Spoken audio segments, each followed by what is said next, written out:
آج جو global warming کے لیے لوگ پریشان ہیں کہ ویدر بدل رہا ہے، موسم بدل رہا ہے، اس کے پیچھے ساری انہی کی کارستانیاں ہیں. یہ چاہتے ہیں کہ ہمارے کنٹرول میں آئے موسم، ہم جس طرح چاہیں ویسے بنے، گرمیوں کو ہم ٹھنڈی بنا سکیں، ٹھنڈیوں کو ہم گرم کر سکیں.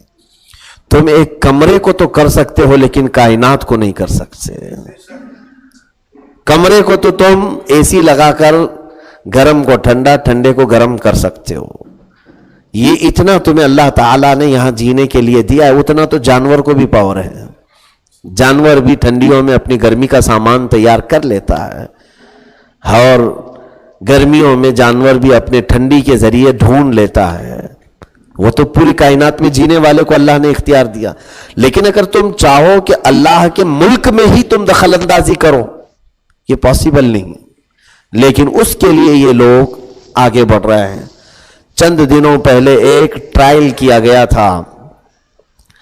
ایک ٹرائل اس طرح سے کہ کچھ بڑے بڑے سائنٹسٹ کو لے کر ایک کیمیکل سے بھرا ہوا ایک بلون جو ہے، اس کا کسی جگہ ایکسپیریمنٹ ہوا ہے جس کو اڑایا گیا آسمان میں.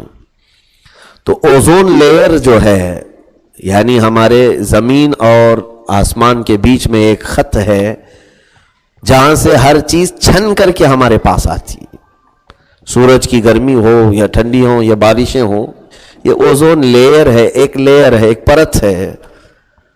تو کچھ سائنٹسٹ اس پر تجربہ کیے کہ وہ کیمیکل جو ہے انہوں نے ایک بلون کی شکل میں اس کو اڑایا، اور وہ آسمان میں جا کر وہ گیس جو ہے وہ اوزون لیئر پر جم گئی. تو وہ دھواں یا کیمیکل جو بھی جمع، جس کی وجہ سے وہ جتنا خطہ اثر انداز ہوا، وہاں دن میں اندھیرا چھا گیا، اور سخت گرمی کے دن بھی وہاں پر اس علاقے میں اتنا ٹھنڈی ہو گئی، اتنی ٹھنڈی ہو گئی. تو یہ کیمیکل کے ذریعے سے آسمان کے اوپر اگر یہ اس طرح کی کوئی پرت ڈال دیں، اسی لیے خلا میں جا رہے ہیں، اسپیس میں جتنے بھی ایکسپیریمنٹ ہو رہے ہیں، وہ موسم کو کنٹرول کرنے کا ان کا یہ تجربات چلتے ہیں. دنیا کو بیوقوف بناتے ہیں سیٹلائٹ وغیرہ کے نام پر، لیکن کام کچھ اور بھی ہیں ان کے.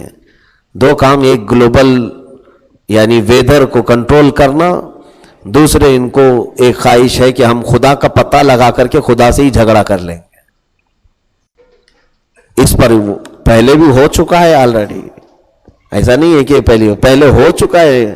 نمرود نے کیا ہے اس طرح سے، اس نے پوری دنیا والوں کو جمع کر لیا تھا اللہ سے لڑنے کے لیے، اور بلڈنگ بنا رہا تھا بہت لمبی کہ اس پر چڑھ کر کے میں خدا کو گرا دوں گا.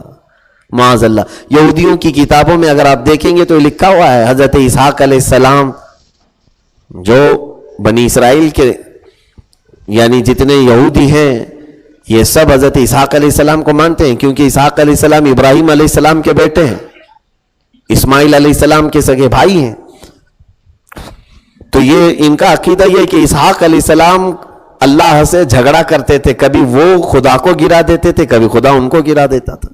یہ یہودیوں کی کتابوں میں ہے. تو اسی سے ان کو شہ ملی ہے کہ شاید اس کو کبھی گرایا جا سکتا ہے. معاذ اللہ رب العالمین. اور ان کا صرف اور صرف یہی ان کی خواہش یہ ہے کہ اگر اس کو گرائے تو ساری چیزوں پر قبضہ ہمارا ہو، ساری چیزوں پر ہمارا قبضہ ہو جائے گا. میرے عزیزوں، امپاسبل، محال چیز کے پیچھے یہ پڑی ہوئی قوم ہے. دنیا ابھی ان کے کرتوت کو سمجھ نہیں پا رہی ہے. سنیے، 3 چیزوں پر ان کو کنٹرول حاصل کرنا، ایک سورج کو اور موسموں کو اور موت پر. مرنا اس میں سے کوئی نہیں چاہتا. یہ چاہتے ہیں کہ ہم 1000 سال جئیں اور ہر دن کے 1000 سال ہوں. یہ مشہور ہے نا، جو کسی کے ہیپی برتھ ڈے پر مبارکبادی دیتے ہیں، یہ طریقہ یہودیوں سے ہی آیا ہوا ہے. تم جیو 1000 سال، ہر دن کے ہوں 1000 سال. یہ اس طرح سے تفسیر میں فرمایا بزرگوں نے کہ یہودیوں کا سلام ہی یہ ہے 1000 سال. وہ ایک دوسرے کو سلام بھی کرتے ہیں تو یوں کہتے ہیں 1000 سال جیو. جینے کے بہت حریص ہیں یہ. اللہ قرآن میں فرماتا ہے وَمَا هُوَ بِمُزَحْزِحِهِ مِنَ الْعَذَابِ أَن يُعَمَّرَ.